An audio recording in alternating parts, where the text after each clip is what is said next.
दाहिने ओर पर आप देख सकते हैं योगी सक्षम जी हैं, सक्षम योगी जी।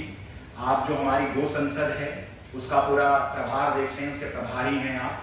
और पूरे भारत में जो हमारे गो सांसद हैं उनके साथ आपका पत्राचार और उनके संग आपकी कम्युनिकेशन निरंतर बनी रहती है कि कैसे देश में इस काम को करते रहना है। और हमारा नाम विकास पाटनी है और भारतीय गो क्रांति मंच के हम राष्ट्रीय महासचिव हैं, जो संस्था इसका आयोजन करता है। और 17 मार्च को देश की राजधानी दिल्ली में एक ऐतिहासिक कार्यक्रम होने जा रहा है। देखिए, गोरक्षा कोई नया विषय नहीं है। अगर हम ये कहें कि आज ही का विषय है तो ये कहना भी इसके प्रति बेमानी होगी। हम जब भी अपने इतिहास में पूर्व में मुड़ते हैं तो 1857 में मंगल पांडे के उस महान बलिदान को जरूर याद करते हैं कि कहीं ना कहीं मंगल पांडे ने जब तक गोली नहीं चलाई थी तब तक वो अंग्रेजों के यहाँ केवल नौकरी कर रहे थे। लेकिन बैरकपुर की छावनी से खड़ा वो विद्रोह जो चिंगारी आई, कहीं ना कहीं वो गोमाता के प्रति भावना थी, जब कारतूसों में गाय के चर्म का प्रयोग करने से मना कर दिया मंगल पांडे ने।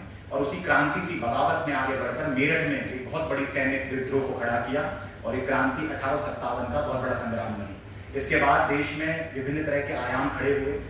हम गुलाम थे अंग्रेजों के, लेकिन उस समय लड़ाई अगर आप देखेंगे पत्रकार बंधुओं निरंतर गतिमान रही। अंग्रेजों के साथ एक ही द्वंद्व चल रहा है कि हम हमारे धर्म पर प्रहार नहीं होना चाहिए, गाय पर प्रहार नहीं होना चाहिए। इसी भावना को सिख पंथ के हमारे कूका आंदोलनकारियों ने, नामधारियों ने इतिहास में अमर किया।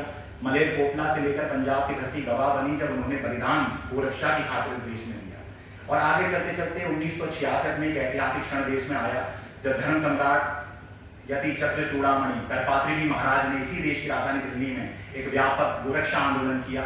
और इतना बड़ा आंदोलन था, उस समय तत्कालीन सरकार ने उसका पूरी तरह से उसको खत्म करने की कोशिश करी। आंदोलनकारियों पे गोलियां चली, बर्बरता की गई। और उसके बाद गोरक्षा आंदोलन देश में कहीं ना कहीं गोभक्तों के उत्साह को भी मंद कर गया और ये समझ गया कि इस देश की सत्ताओं ने शायद गोरक्षा से अपना मुंह मोड़ लिया है। और इसके बाद बहुत लंबा समय तक विभिन्न संस्थाएं इस कार्य को करती रही, कोशिश में लगे रहे। गोरक्षा क्योंकि हिंदुओं की प्रबल भावना है, इसके कारण यहाँ ये विषय हमेशा देश में चलता रहा। फिर थोड़े समय बाद में उत्तराखंड के पूज्य गोपाल मणि जी महाराज ने, भारतीय गो क्रांति मंच के संस्थापक भी हैं, उन्होंने गो कथा के माध्यम से उसी धर्म सम्राट करपात्री जी महाराज जी के आंदोलन से प्रेरणा लेकर उसको जीवंत देश भर में रखा। और भारत के अंदर पर अभी वर्तमान में 4 वामनाय पीठों के शंकराचार्यों का आशीर्वाद भी प्राप्त किया। देश में 4 शंकराचार्य पीठों द्वारा समर्थित ये अभियान चल रहा है जिसको गो प्रतिष्ठा आंदोलन के नाम से जाना जाता है। और वर्तमान में जो हमारे ज्योतिर्मठ के जगद्गुरु शंकराचार्य परम पूज्य अभिमतेश्वरानंद जी महाराज जी हैं, वो इसे संपूर्ण भारत में निर्देशित कर रहे हैं। देश में उन्होंने अपने शंकराचार्य के पद में आने के बाद वो एक पल भी मठ में नहीं बैठे अपने यहाँ पे, वो निरंतर गतिमान है। और इस देश के अंदर उन्होंने 3 बड़ी गो संसदों का आयोजन कर दिया है। एक गो संसद बनाई गई और गोमाता पर विचार किया जाए, मंथन किया जाए, सरकारों का जागरण और सांसदों को जगाया जाए, इसके लिए वो निरंतर प्रयास करते रहे। और वर्तमान जो संवत्सर हमारा विक्रमी संवत्सर चल रहा है, इसको गो संवत्सर के नाम से उन्होंने इसको घोषित किया। और अभी ये गो संवत्सर इस विक्रमी संवत चैत्र के समय पर ये समाप्त होने से पूर्व में एक बड़ा कार्यक्रम 17 मार्च के लिए इसी कारण से रखा भी जा रहा है।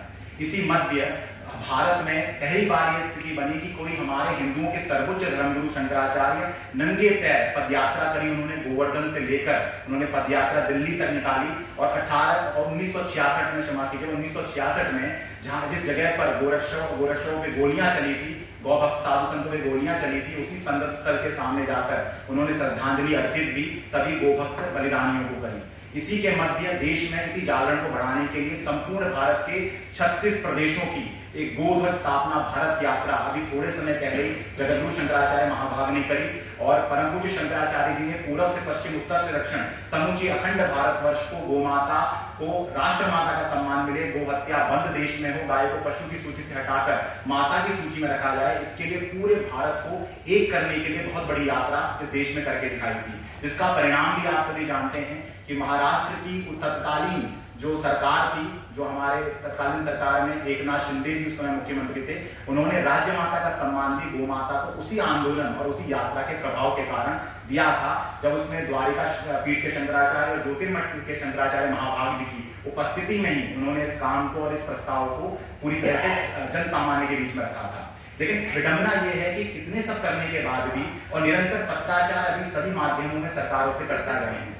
अभी पूरे देश में जितने हमारे राजनेताओं के दल हैं, जितने राजनीतिक दल हैं, जिनके सांसद सदन में उपस्थित हैं, उन सभी से पत्राचार करता किया जा रहा है। इसी के साथ कल करा जा चुका है और अभी भी किया जा रहा है। इसी के साथ जितने हमारे प्रदेश हैं पूरे भारत के, उनके जितने मुख्यमंत्री हैं, सभी मुख्यमंत्रियों से पत्राचार चल रहा है। इसी के साथ में जो हमारे देश के प्रधानमंत्री हैं, प्रधानमंत्री जी को भी इसमें विभिन्न पत्र लिख दिए गए हैं और ये सूचित कर दिया गया है कि अब देश के अंदर पर गो भक्त जो है उनका धैर्य अपने आप में टूटता जा रहा है। अब गो माता की हत्या को स्वीकार नहीं किया जा सकता। एक सामान्य नियम ये कहता है लोकतंत्र में बहुसंख्यकों का पक्ष देखा जा रहा है। अगर ये देश बहुसंख्यक आबादी इस देश की गौ रक्षा की बात करती है, गो प्रतिष्ठा की बात करती है, फिर आखिर ऐसी कौन सी कारण रह गया है जिसके कारण आज भी गो हत्या का अध्याय तो चल रहा है लेकिन इस पर कोई काम नहीं किया जा रहा। तो इसी महत्वपूर्ण विषय पर हमारे बीच में सम्मानित हमारे जो यहाँ पर वक्तागण है वो आए हुए हैं। तो आपको हमने ये भूमिका रखी, इसकी पूरी पृष्ठभूमि आने वाले 17 मार्च के कार्यक्रम के लिए है, जिसका नाम गो प्रतिष्ठा निर्णायक दिवस रखा गया है। ये अंतिम समय होगा, अंतिम अवसर होगा भारत के समस्त राजनीतिक दलों के लिए, भारत की केंद्र सरकार के लिए, भारत के सभी प्रदेशों की राज्य सरकार के लिए कि अब वो अपना पक्ष तय कर लें। 17 मार्च तक वो ये बता दें कि वो अपने को किस ओर नजर पाते हैं, किस ओर अपने को खड़ा पाते हैं। अगर वो गौ रक्षा के पक्ष में है, गौ माता को राजमाता का सम्मान दिलाना चाहते हैं, तो उनको गौ भक्त माना जाएगा। और अगर उनकी तरफ से गौ रक्षा के प्रति कोई भी आधार नहीं रखा जाता, इसमें संवेदनहीनता बनाई रखी जाती है, तो उनको क्यों नहीं गो हत्या का ही पक्षधर माना जाएगा। इस बात का निर्णय करने के लिए 17 मार्च को पूरे दिवस सूर्योदय से लेकर शाम तक जगतगुरु शंकराचार्य पूज्य ज्योतिर्पीठ के जगतगुरु शंकराचार्य पूज्य अभिमुक्तेश्वरानंद जी महाराज जी पूरे दिन वहां पर बैठेंगे और ये चीज देखेंगे कि उस समय तक भी अगर भारत की सरकार और भारत के ऐसी ही और वीडियो को देखने के लिए चैनल को सब्सक्राइब कीजिए, वीडियो को लाइक कीजिए, कमेंट कीजिए और शेयर कीजिए।